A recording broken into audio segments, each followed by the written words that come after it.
Casi todos nuestros videos, de una forma u otra, están relacionados con el tema de la guerra y el enfrentamiento. Y es que toda la historia de la humanidad es, en esencia, una cadena interminable de conflictos que cambian constantemente las fronteras, los paisajes, los pueblos e incluso las razones por las que las personas luchan entre sí. Ante todo, este tipo de historias debería recordarnos lo valioso que es lo que tenemos hoy, un cielo en paz sobre nuestras cabezas y una vida tranquila sin una amenaza diaria. Y hoy pasaremos todo un día en la piel de un auténtico faraón egipcio. Este es un formato un poco inusual para nosotros. Normalmente nos sumergimos en la vida cotidiana de la gente común, artesanos, campesinos o guerreros. Pero la variedad solo suma, y el antiguo Egipto es, sin exagerar, uno de los temas más fascinantes y misteriosos de la historia mundial. Aclaremos de inmediato, desde el punto de vista de un faraón típico, nuestro protagonista de hoy sería el más común, nada sobresaliente y, siendo sinceros, bastante modesto. Incluso podría decirse que es uno de los más discretos dentro de la larga lista de grandes nombres. Por desgracia, o quizá por suerte, casi todo lo que sabemos sobre el antiguo Egipto suele empezar con la palabra, posiblemente. Incluso los egiptólogos más reconocidos, con prestigio mundial y títulos académicos, no pueden afirmar nada con absoluta certeza. La razón es simple y trágica al mismo tiempo, el implacable paso del tiempo. Imagínenlo, para los antiguos romanos, la época de los faraones ya era una antigüedad remota. Y para nosotros, la legendaria Cleopatra vivió más cerca en el tiempo del primer vuelo humano al espacio que de la construcción de las grandes pirámides de Giza. Cleopatra nació en el año 69 a.C. y solo 1991 años la separan del vuelo de Yuri Gagarin. Al mismo tiempo, la Gran Pirámide de Keops fue construida aproximadamente entre los años 2540 y 2560 a.C., es decir, 2500 años antes del nacimiento de Cleopatra. Y ni siquiera ese fue el inicio de la historia egipcia. Los primeros protoestados en estas tierras surgieron alrededor del año 3500 a.C., y los últimos textos escritos en jeroglíficos egipcios clásicos datan aproximadamente del año 300 después de Cristo. Para que se hagan una idea de la magnitud, si los actuales Estados Unidos quisieran igualar en duración al antiguo Egipto, tendrían que existir todavía unos 3600 años más. Una cifra impresionante, sin duda. Por eso, cualquier material sobre el antiguo Egipto debe abordarse con gran cautela y un sano escepticismo. Hasta hoy solo se ha encontrado alrededor del 10% de todos los textos y artefactos de esa época, y de lo descubierto, solo una parte aún menor ha sido descifrada y comprendida. Aún así, hemos intentado reunir para ustedes únicamente aquellos hechos sobre los que existe un consenso relativo entre los historiadores serios. Así que, conozcan al faraón Ay, en su piel pasaremos todo el día de hoy. Estamos aproximadamente en los años 1320, 1319 a.C. Egipto vive la época del Imperio Nuevo, el periodo de mayor esplendor y poder de esta civilización. Para entonces, la cultura egipcia ya tenía más de 2000 años y había alcanzado su apogeo militar, económico y cultural. Nuestro faraón Ay gobierna el Alto y el Bajo Egipto unificados. Tiene ya entre 50 y 60 años, una edad muy respetable para aquella época. Subió al trono bastante tarde, tras la muerte del joven Tutankamón, y gobernó solo unos 4 años. Pero para los faraones, la edad no siempre era determinante, el origen, el apoyo del clero y la capacidad de mantener el poder eran mucho más importantes. Primero, aclaremos la geografía y la simbología. No es casual que mencionemos constantemente el Alto y el Bajo Egipto. Durante casi toda su historia, el país estuvo formalmente, y a veces también de hecho, dividido en dos partes.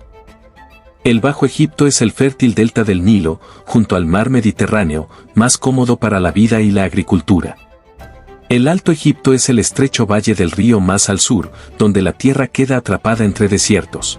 Y sí, lo oyeron bien, el Alto Egipto se encuentra geográficamente más arriba en el curso del Nilo que el Bajo Egipto. Los nombres provienen de la dirección del flujo del río. Alto significa río arriba. Hace unos 6000 años, en lugar del actual desierto, aquí se extendían sabanas.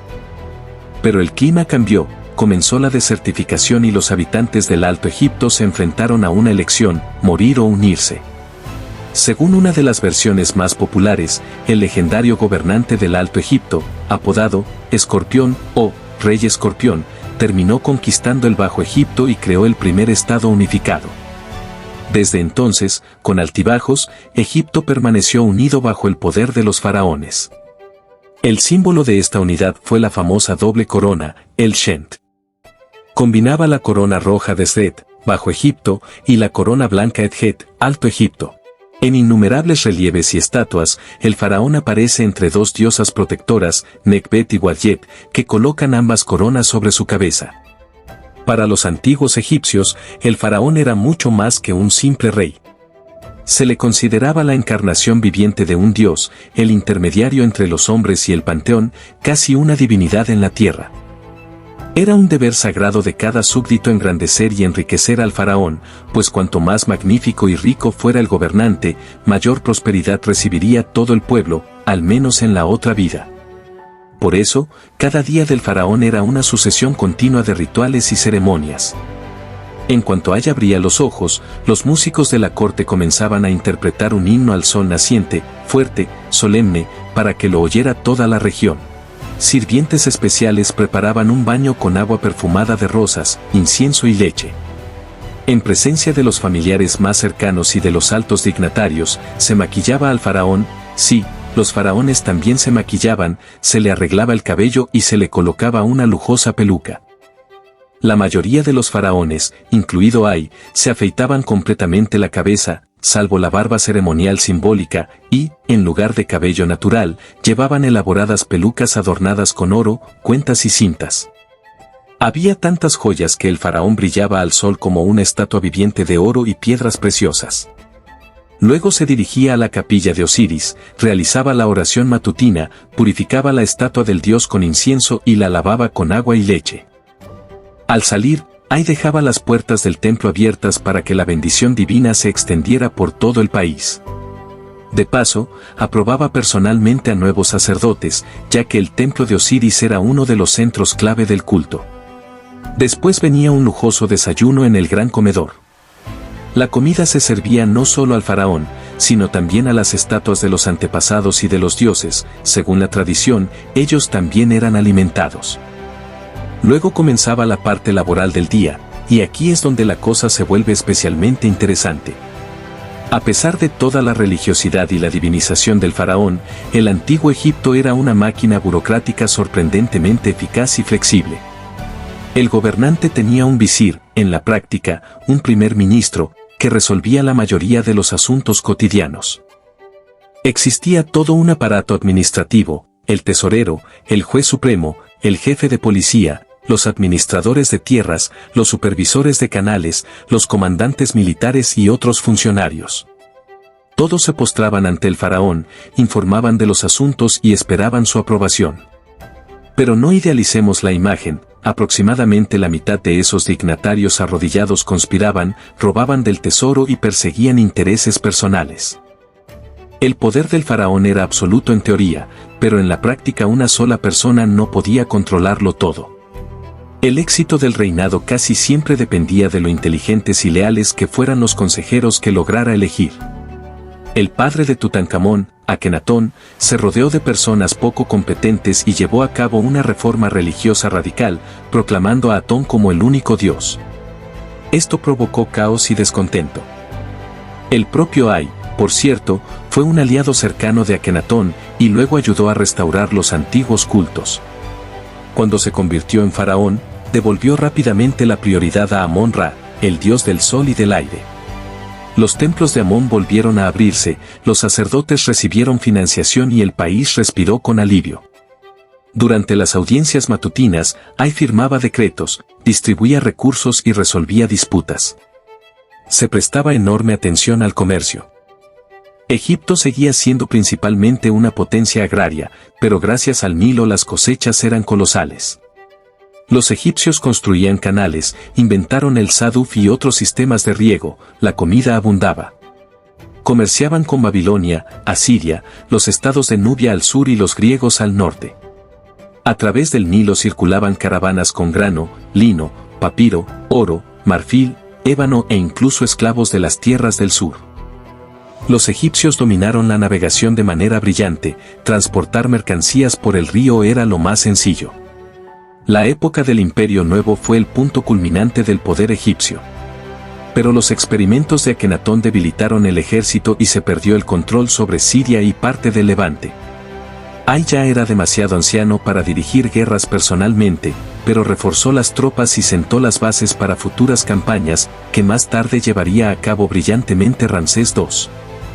En el ejército ya no se limitaban a los arcos, aparecieron espadas de bronce, carros de guerra y lanceros. No existían cuarteles en el sentido moderno, los soldados se asentaban en las fronteras, en regiones peligrosas, sobre todo en el norte, frente a los hititas. Tras las agotadoras reuniones, el faraón descansaba. Se creía que todos sus sueños eran proféticos. Por eso, escribas y sacerdotes permanecían siempre cerca, anotando cada palabra y cada imagen vista. Si no había sueños, Ay simplemente continuaba dando órdenes, construir nuevos templos, erigir estatuas de los antepasados, ampliar las tumbas. Luego sentaban al faraón en unas lujosas andas y la guardia lo sacaba a pasear.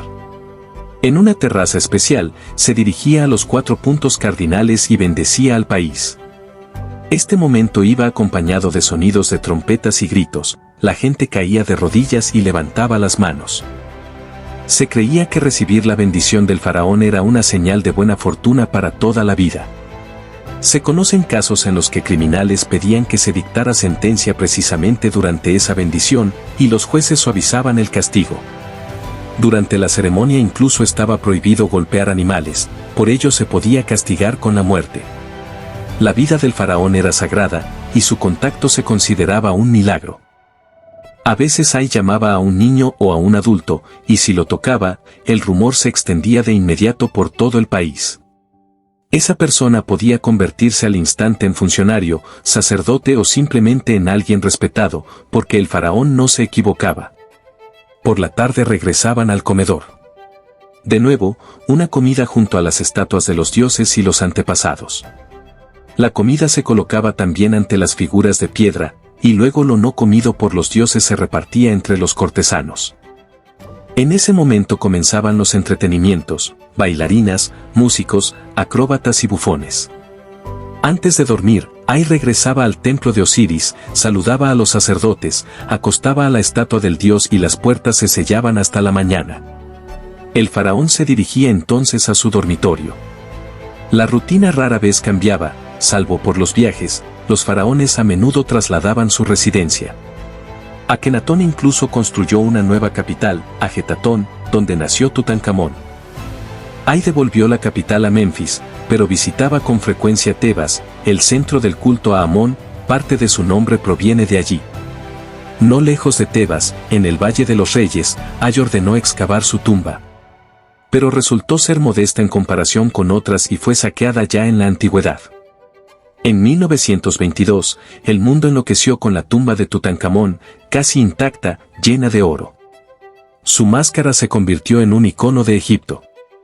Pero muchos historiadores dicen que lo único por lo que se le recuerda es por haber existido y gobernado. No reconquistó Siria, eso lo hizo Ramsés II, no construyó medio país, como Hatshepsut, ni revolucionó la religión, como Akenatón. Simplemente un faraón común, cuyo día hemos vivido hoy. Si les ha gustado esta inmersión en el antiguo Egipto y quieren más, dan like, escriban en los comentarios sobre quién o qué les gustaría ver después. Con gusto analizaremos la vida de los esclavos, la construcción de las pirámides, las batallas o la vida cotidiana de los sacerdotes. Hasta la próxima, amigos.